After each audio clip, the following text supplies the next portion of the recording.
My name is William Smith, and I'm 53 years old. For most of my life, I believed in hard work, loyalty, and building a future brick by brick. I believed in my wife. I believed in the family we were supposed to have together. But nothing prepares you for betrayal, not when it comes from the one person you trusted most. This is a story of how my wife and a banker I once trusted stole everything from me. The email came at 3:17 in the morning. The room was dark. The air conditioner rattled above me, and I almost ignored the notification. But the sound pulled me out of half sleep. I rolled over, opened my laptop, and there it was. Subject line, "Let's be adults." At first, I thought it was spam. Or maybe something from work. I clicked, and a PDF loaded on the screen. My chest tightened as I read the first line. Petition for dissolution of marriage. That was how my wife of 13 years, Lisa, ended things. A PDF. I sat there staring at the screen, while the glow from the laptop lit up the darkroom. My throat felt dry, but I couldn't swallow. I scrolled down. 3 pages. Her signature. Her lawyer's signature. And mine, forged neatly on the last page. The email itself was short. Too short for the weight of what it carried. I've already filed everything. The accounts are handled. Please don't make this difficult. Lisa. I read again, hoping it would look different the second time. It didn't. For a few minutes, I just sat there, frozen. I wasn't even angry. Not yet. My mind felt blank, like someone had flipped a switch and shut down all thought. Finally, I typed one word in reply. Understood. And I hit send. No begging. No questions. No fight. I closed the laptop and leaned back in the stiff chair, staring at the ceiling. The whir of the air conditioner filled the silence. Somewhere outside, in the streets of Doha, a car horn blared and then faded into the distance. I didn't cry. I didn't smash anything. I didn't even curse. Instead, I poured myself a glass of water from the kitchenette sink, sat on the edge of bed, and drank it slowly. It was over. But what Lisa didn't know, what she couldn't have known, was that I had already started preparing for this moment months ago. That night, I didn't sleep. I lay on the mattress, staring at the cracks in the ceiling, and thought about how it had all begun. Lisa and I met in 2008 at a friend's wedding. She wore a green dress that made her eyes look like emerald glass. She laughed easily, the kind of laugh that drew people in. I was just starting out in construction then, still working 12-hour days for a company that barely paid me enough to scrape by. But she didn't seem to care. She told me later she liked that I was ambitious, that I had a plan. I believed her. We got married less than a year later, bought our first house. She got a job at a clinic, managing schedules and answering phones. I started climbing the ladder at work, supervising small projects, then bigger ones. By the time I was 35, I was managing international builds, the kind that pulled me away from home for months at a time. She used to write me emails when I was overseas. "I miss you," she'd say. Or, "The bed feels empty without you." She'd send photos of our dog in the yard, photos of her at dinner with friends. For a while, I thought we were solid, stronger than the distance. But somewhere along the line, the tone of her messages changed. 6 months before this project in Doha, Lisa started pulling away. It was little things at first. She stopped asking how my day was. She started working late at the clinic. She joined a new gym but never seemed to actually work out. Her clothes came home spotless. She bought dresses I'd never seen her wear. Her phone was suddenly locked with a password. When I asked about it, she brushed it off. Everyone locks their phone these days. Don't be paranoid. I didn't push. That's not who I am. My father raised me to be deliberate, to think before I acted, to never pick fights I wasn't ready to finish. But I wasn't blind either. I could feel something shifting, something breaking. So I started preparing quietly. I rented a storage unit across town and began moving important things there. My birth certificate, the deed to our house, business contracts tied to my projects. My late father's watch went into that unit, along with my mother's silver heirlooms. I opened a second account at a different bank. Every paycheck, I slid a little into it. Not enough for Lisa to notice, but enough that I wouldn't be left with nothing if things went south. And every night before bed, I made mental notes where documents were, what accounts we had, what bills were tied to my name alone. It wasn't that I wanted to believe she'd betray me. It was that I trusted my gut, and my gut told me something was coming. The night before I flew to Doha, Lisa drove me to the airport. She hugged me at the gate, kissed me once, and said, "Stay safe, okay?" Her eyes were dry. No tears. No clinging. Like she was saying goodbye to a coworker, not a husband heading overseas for months. I should have known then. The email at 3:17 a.m. was just confirmation. Lisa was done. She'd already moved on, and she wanted to clean me out in the process. But what she didn't understand was that I never start fights. I only finish them.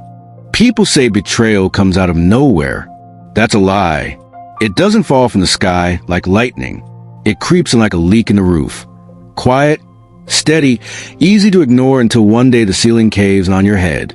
Looking back, I can see the cracks everywhere. Lisa and I started strong. For the first few years, I thought I had hit the jackpot. She was warm, funny, sharp. We didn't have much money, but we had each other, and that was enough. She'd pack my lunch, tuck notes inside. "Good luck today. Don't forget dinner at Mom's. Love you always." We used to sit on the back porch of our first house, drinking cheap beer and dreaming about the future. She wanted kids someday. I wanted to build a career that meant something. We talked about traveling, seeing Europe, buying a cabin in the mountains. For a while, it felt like we were on the same team. But somewhere along the line, things shifted. It started after I began managing larger projects overseas. The money was better, much better, but the hours were brutal and the travel was constant. Lisa said she understood. She said she was proud of me, but I could tell it wore on her. One night, after I told her I'd have to fly to Saudi Arabia for 6 months, she blurted, "When are you going to get a normal job? One that keeps you home." I tried to explain that this was my career. That construction wasn't a stepping stone. It was who I was. She didn't answer.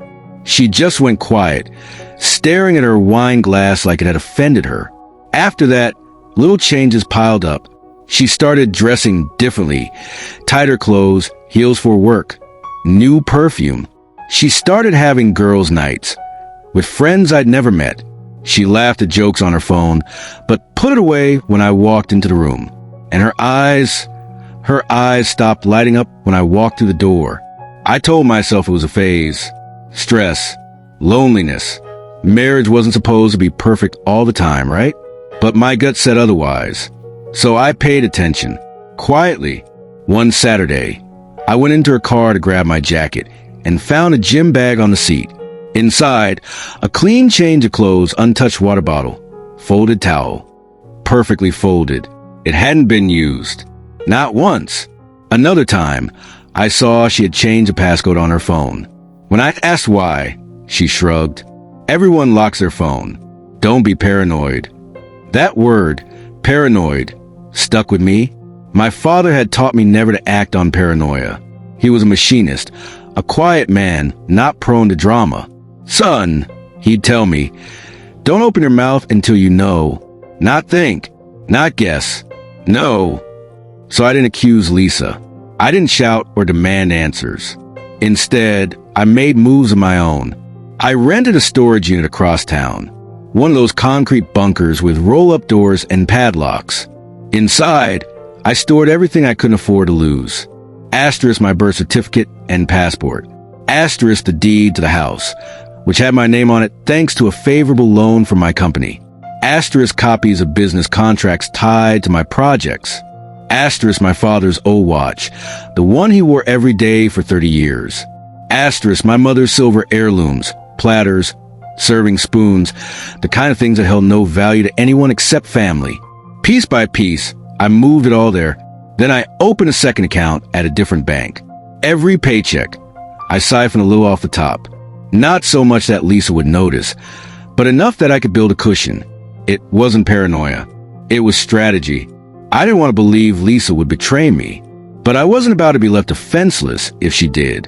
The last night we spent together before I left for Doha still plays in my head sometimes. We went to dinner at her favorite Italian place.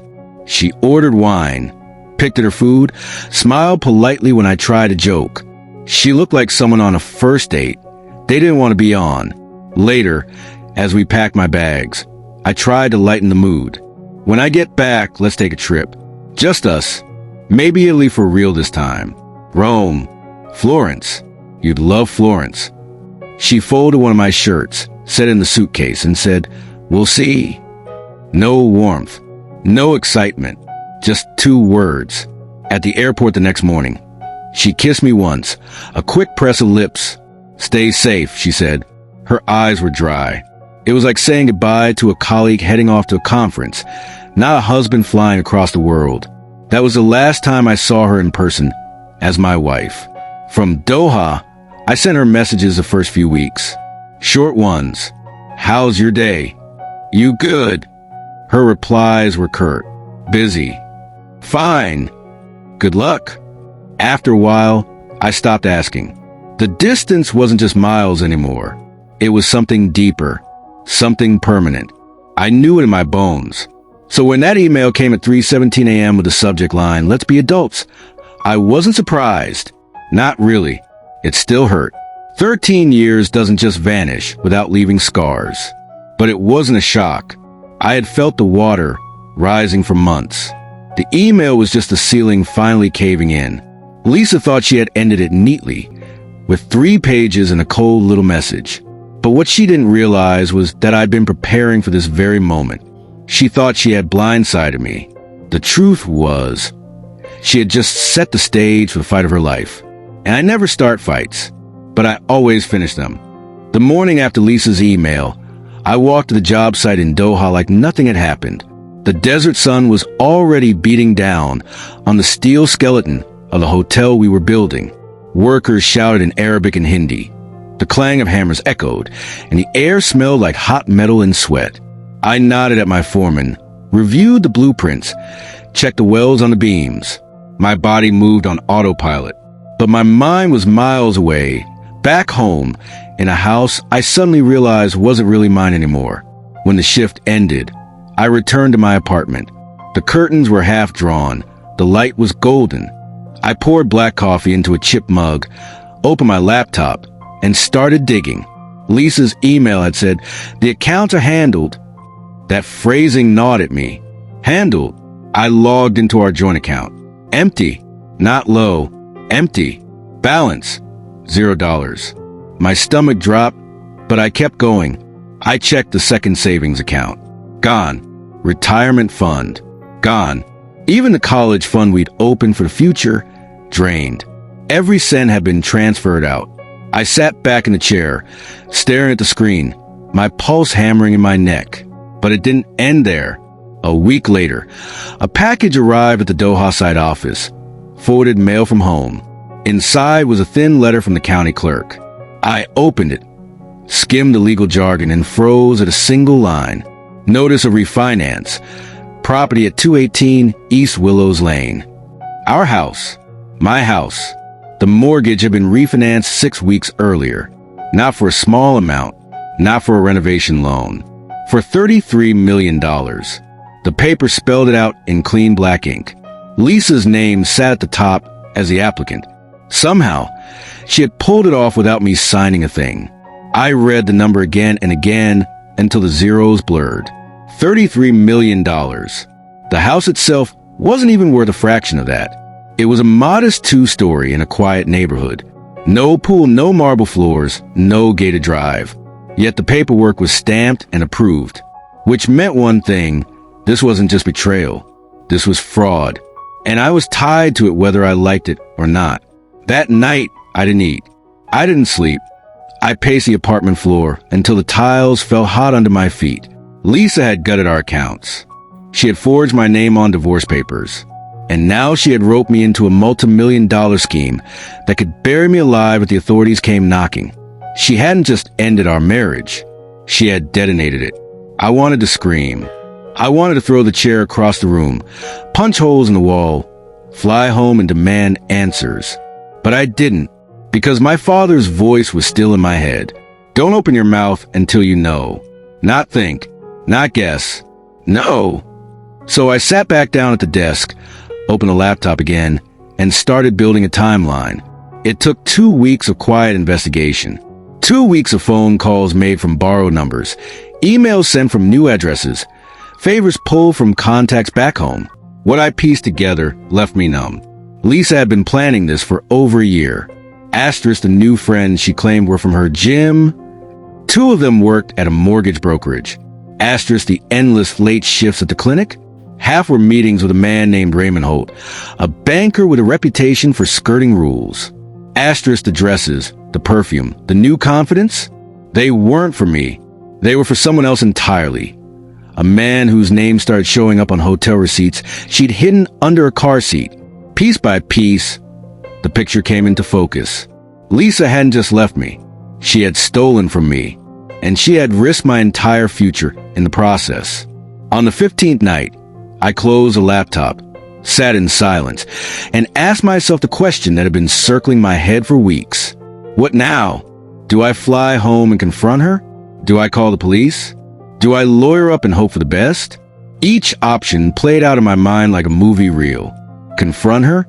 She'd deny it. She'd twist it. She'd already proven she had the stomach to forge my signature and steal everything I had built. Call the police? What if the paperwork tied me to fraud? What if I was painted as an accomplice? Men like me don't get sympathy in court. They get prison. Lawyer up? Lawyers cost money. Money I didn't have anymore. The more I thought, the clearer it became. Lisa hadn't left me any choices. If I wanted to survive this, I'd have to play the game her way. Quiet, patient, ruthless. So I made a decision. I would not rush. I would not lash out. I would wait. I would let her think she had won. I would let her spend the money, flaunt her new life, believe she had pulled it off clean. And then, when the time was right, I would take it all back. For the next 3 months in Doha, I lived like a ghost. I went to work, managed a cruise, smiled when spoken to. But at night, I built a map on my laptop. A digital spider web of accounts, shell companies, receipts, and names. Lisa's name sat at the center. From her stretched lines to Holt, to the brokers, to the fake appraisal company that had inflated the value of our modest house to a fantasy number. It was all there.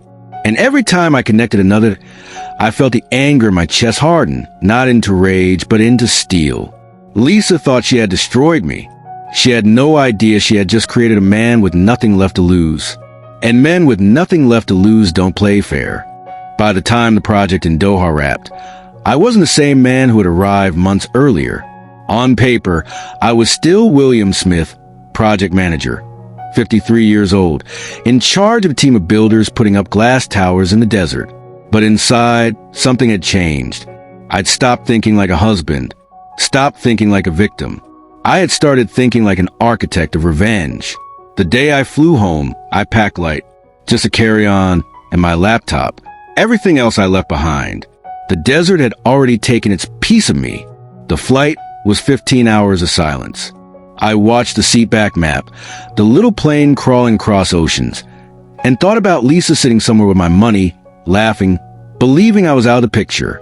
She thought she had stolen everything, but she had underestimated me. When I landed, I didn't go straight home. Instead, I rented a car under a false name and drove 2 hours in the opposite direction.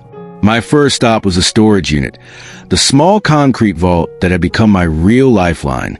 Inside, everything was still there. The watch, the heirlooms, the documents, my proof that I still existed outside Lisa's reach. I stood there for a long time, running my hand over the box with my father's watch inside. His voice echoed in my head. Don't act until you know. Now I knew. It was time to act. The next morning, I drove to a coffee shop with free Wi-Fi and set up camp in the corner. From there, I started digging deeper into Lisa's scheme. It didn't take long to uncover her sloppiness. She had opened 3 new accounts in her name, all tied to transfers from a refinance. One at a bank in Chicago, one in Houston, one in Miami. She thought spreading it out would hide the trail, but to me it was like neon paint. She'd also made the mistake of transferring money into her boyfriend's account.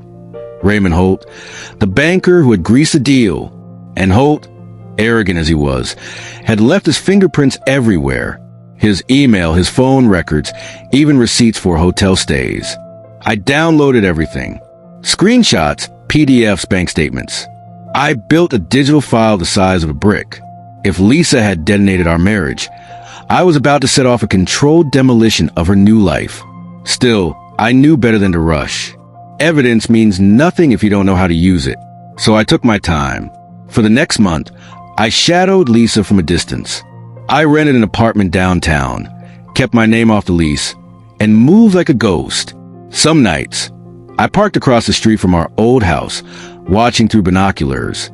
A new car sat in the driveway, a black Mercedes with Holt's name on the registration. Sometimes I saw them on the porch together, laughing, glasses of wine in hand. It didn't hurt anymore, not the way it used to. I just watched, patient. Other nights, I tailed her to restaurants, to boutiques, to charity galas where she posed for photos like the wife of a king. Her dresses sparkled under chandeliers, her lips painted crimson, her smile wide. She had stepped into the role of a woman who had gotten away with it all. And that was her biggest mistake. The more she flaunted, the more evidence she left behind. Photos, social media posts, credit card swipes. Every move she made, I logged. Piece by piece, her empire built on sand came into focus, and I began to sketch out my countermove. Step 1. Secure myself. I visited an old friend from college, Anthony, who now worked in private investigations. Over whiskey in his office, I told him enough of the story to get him curious, without confessing too much. I need protection, I said, in case anyone tries to rope me into Lisa's mess. Anthony leaned back in his chair, hands folded. You think she's going to drag you into it? She already has, I said flatly. She forged my name. I need distance.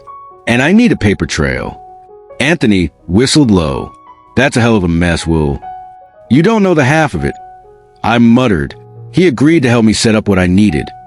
New accounts under a trust name, a safe deposit box, a digital shield that traced back to nowhere. It cost me, but it was worth every cent. Step 2, weaken Lisa. I didn't want to just take her down. I wanted her world to collapse from within. So I began feeding anonymous tips. One to the bank's internal audit department, hinting at suspicious refinance activity connected to Holt. One to a mortgage watchdog group, flagging the insane $33 million loan. One to a local journalist with a nose for scandals. Each tip was small, just enough to nudge, never enough to trace back to me. But together, they created pressure, and I sat back and waited, watching the cracks form. Step 3, prepare the hammer. While Lisa smiled for photos and posted online about new beginnings, I built the file, not just evidence of the fraud, evidence of her betrayal, the fake gym visits, the hotel receipts, the money siphoned into Holt's account, screenshots, dates, names, places, a story so airtight no lawyer could spin it. I kept it all in a single folder, labeled simply, Finish, because that's what it was for, the finishing blow. One night, around midnight, I drove past the old house again. The windows glowed warm. Through the curtain, I saw Lisa move across the living room in a silk robe. Holt followed behind her, carrying a wine bottle. I sat there in the car, engine off, watching. It should have broken me. But instead, I smiled, because I knew something they didn't. They thought they were untouchable. But the truth was simple. Their empire was built on lies, and lies never last. By the time I pulled away from the curb, I had made my final decision. No more waiting. The counter move was ready. And when I struck, Lisa wouldn't just lose the money. She'd lose everything. The first sign that my little nudges were working came in a tiny, boring email. Internal review initiated. It read, no name, no detail, just those 3 words. I smiled and kept working. For 2 days, nothing obvious happened. Then the phone call started. Not to me, to Lisa. At first it was small. A call from one of the mortgage brokers she'd used. "We need to confirm a signature," the voice said. A pause. "No, just minor paperwork." She laughed it off. The line went dead. Then an auditor showed up at Holt's bank. Quiet man with a badge that said compliance. He asked questions about large transfers. Holt waved him away. "Nothing to see here." He sounded sure, but he knew. You could hear it in his voice. You could see it in her face. Lisa started to change. The dresses stayed, the makeup stayed, the dinners still happened. But under the shine there was stress. She stopped posting every night. She deleted pictures. She paused before she left the house, like she had to think twice. Mark grew sloppy. He used Holt's card at a bar without bothering to hide it. He sent a photo to one of the new friends, showing off. That friend posted it. Within hours, a notebook of people had tied names to cards of places. People with jobs. People who watched for patterns. It was small things.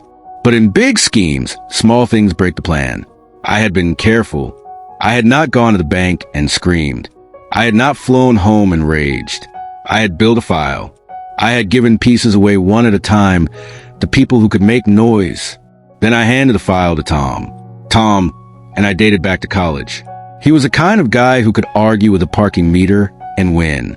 He'd become a lawyer, the sort who knew which doors in the courthouse creaked and which ones were watched. He read my folder in 2 sittings, not blinking. "This is messy, Will," he said finally. "This is a federal. You don't want to touch this without someone with a badge." I had expected that. I had been hoping for it. We drove to the FBI office the next morning. I'll not pretend it felt good. It felt right. We sat in a room with cheap chairs and a long table. Agent Morales and Agent Reed sat across from us. They were steady, quiet. 33 million, Morales said when we placed the file down. He tapped it with his pen like checking a pulse. "You sure about these numbers?" I nodded. I put the last folder on the pile. Bank transfers, Holt's hotel receipts, screenshot of Lisa's social posts, the fake appraisal, the forged signature traced side by side with my real one. "I want to help," I said. "I want you to have everything. I don't want to be part of this." They listened. They took my statement. They told me to keep my distance. "Do not contact her," Reed warned. "If you go, you risk blowing our lead." It was the worst kind of order. Do nothing. Watch. I hated it, but I obeyed. The next weeks were the worst and the best of my life. I watched them work. I watched them set the net. They shut down phone records. They put Holt's bank under a microscope. They watched Mark. They watched the broker. They asked questions I would never have thought to ask. Who had the appraisal done? Who signed the lien? Which shell companies moved money on which dates? They traced emails to servers and servers to people. Every time they closed a loop, I felt the web tightening. On a bright Tuesday, Tom called me with a short voice. "They want you to come in. Don't go near the house."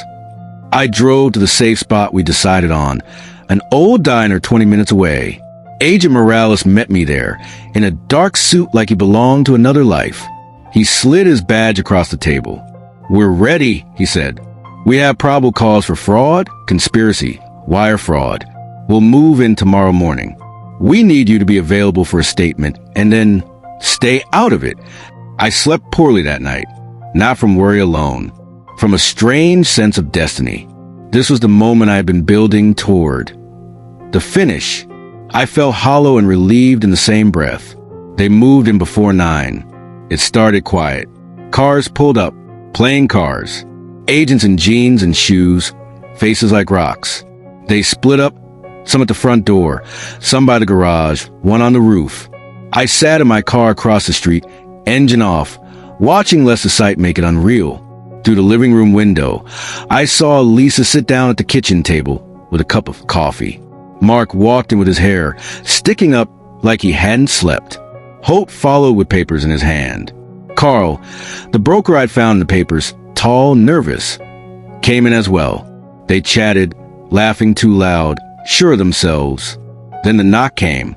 1, 2, 3 soft raps. Holt looked up. "Who is?" A voice answered. "FBI." Opened the door. Mark's face went white. Holt paled. Carl's hand went to his jacket, as if to reach for something. Lisa made a sound like a bird, not a scream, more like a small, sharp breath. They tried to move. 2 agents blocked the kitchen door. 2 more were at the back. The agents were calm as surgeons. "You have the right to remain silent," Morales read. "Anything you say." It was over in minutes that felt like hours. Boxes were taken. Files. Hard drives. Agent Reed read from a list of charges. They cuffed 2 men, Holt and Carl, and led them away. Mark swore and tried to plead. Lisa sank to a chair, her hands over her mouth, eyes huge. She looked younger than her years, broken in a new way. Afterwards, when it was quiet and the vans drove off, I walked up to the curb. The house smelled like lemon cleaner and fear. Lisa's face was wet with tears. Not just tears. Hot tracks down her face where mascara had streaked. She looked at me like I had walked out of a dream. "William," she said. "It was weak. William, please. You can explain." "You forged my signature," I said. My voice was low. Everything inside me was ice cold with relief and grief, and something else I did not know how to name. She stared. I didn't know what I was doing. I was scared. He said, "Who?" I asked. She looked at Mark, then Holt, Raymond. He said he'd handle everything. He said we'd get out of debt.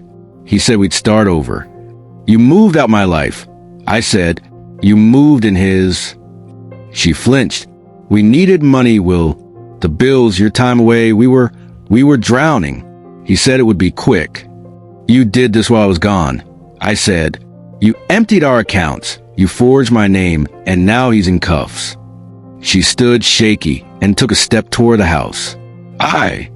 An agent's voice cut through the air. "Ma'am, you're under arrest for conspiracy and fraud." Lisa looked at me, a question in her eyes, a quiet plea. But an arrest is a hammer. It falls and does not ask. They read her rights. A neighbor watched from behind a curtain. A kid on a bike slowed. The world kept going even as ours stopped. I felt nothing then. Not shock, not anger, just the strange weight of truth. The house was emptying. My past life was being boxed up. Men in plain clothes carried out stacks of paper and hard drives. Mark shouted at an agent. Lisa cried softly. I wanted to step forward and do something human. Take her hand, shake it free from the cuffs, say we'd work it out. But she had cut too deep. This was beyond us. As the agents closed their vans and pulled away, I heard one of them say, "We'll need your full statement, Mr. Smith. It helps us build a case against the others." I nodded. I watched the van go. I felt a lightness I hadn't earned. It was a lightness that comes when chains finally fall away. The world had changed. My house, the life I built, the person I thought I knew, broken into pieces. But the net had closed. The morning after the raid, my phone buzzed nonstop. Some were unknown numbers. Some were from blocked lines. Some were from people I hadn't heard from in years. I ignored them all. When you're at the center of a scandal, everyone suddenly remembers your number. Some want details. Some want gossip. Some want to pretend they're concerned. But the truth is, they want to taste your ruin without burning their own mouths. I let the calls go to voicemail. I had nothing to say. Instead, I went for a walk. The autumn air was sharp, carrying the smell of wet leaves and gasoline from the highway. My feet carried me past blocks I didn't even know, rows of houses that weren't mine. I realized something as I walked. My entire life had been tied to that house, not because of the bricks or the mortgage, but because of what I thought it meant. Stability, marriage, a family built on trust. And now, it was nothing more than an evidence locker. I didn't mourn the money. Even the $33 million, which I would never see again, didn't cut the deepest. What I mourned was time. Years of trust. Years of work. Years of believing in someone who'd been studying my blind spots like a chess player studying an opponent. Lisa had never shouted, never thrown plates, never stormed out. Her betrayal had been quieter, smarter, deadlier. And maybe that was worse. 2 days later, Agent Morales called. "We've charged Holt and Carl," he said. "Wire fraud, conspiracy, money laundering. They're both facing long sentences. Holt's already trying to make a deal, which means he's willing to roll on anyone above him. Above him? I asked. Yes. We believe this is bigger than just one bank officer and a broker. There are other shell companies, other families targeted. And Lisa? A pause. We've charged her too. Forgery. Conspiracy. But the DA's office may offer a reduced sentence if she cooperates.